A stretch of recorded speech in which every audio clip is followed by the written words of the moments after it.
Oh man, here we go. Once again, Tag Hoya in the building.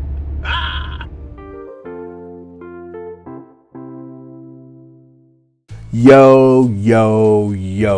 This is your boy P. Ross, and we are back in the building with another one. If y'all have not subscribed to the channel, make sure y'all hit that subscribe button to stay in tune with what's going on, yo. Check out my social medias at Instagram and TikTok. You understand what I'm saying? We balling out of control once again, but let's talk about this Timex Marlin. This is the Todd Snyder Cross Timex Marlin in olive.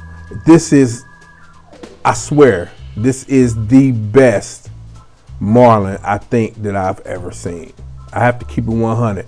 I have a lot of Marlins in the collection. This Todd Snyder Timex Marlin in olive, yo, this colorway is all that. Do y'all remember back in 2017 when they re-released the Marlin? It was an immediate hit. Don't front, it was a hit. See, what I think some of y'all are failing to forget is that Timex is a storied brand with a history deeply rooted in American watchmaking.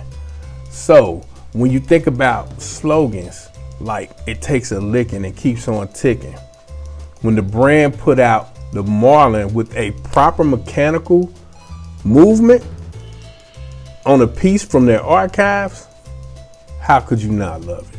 And shout out to Omar from Timeless Sneakers and Watches who floated me this piece. You know what I'm saying? If it wasn't for him, I wouldn't even have this in the collection. But that green dial is what sets it off. I've gotten comments, some people kind of don't like the green dial. I get it, you know what I mean?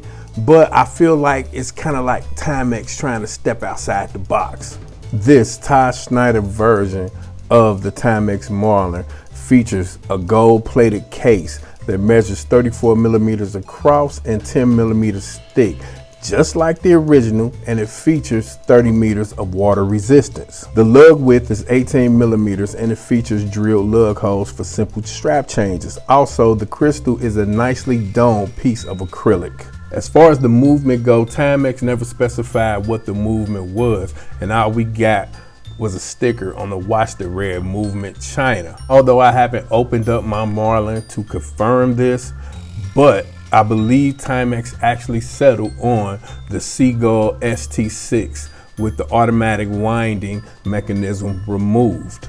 Now for me, I feel like this Marlin or the reissue of the Timex Marlins will always be one of Timex's popular choices.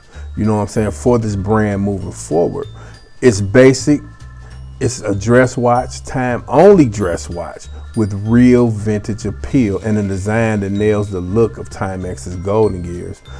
I would definitely recommend a reissue Timex Marlin. More than that, if you can find a vintage Timex Marlin from back in the day, you know what I mean, I would definitely recommend that too, because I really think that these watches are beautiful aesthetically, and not only that, they're keeping great time. Then if you look at Timex's track record over the last few years, they've been dropping platinum hits. They really have, you know what I mean, not only with the Marlin, with the Q Timexes, you know what I mean. So yo, check this out. This your boy P. Ross. Make sure y'all like, comment, and subscribe. And thank everybody who has subscribed, liked the videos, and commented. You know what I mean? I want to thank y'all because this is what this is all about. You know what I mean? Spreading that watch information and spreading that watch love. You know what I mean? So let's get into it. This your boy P. Ross, and I'm out. Peace.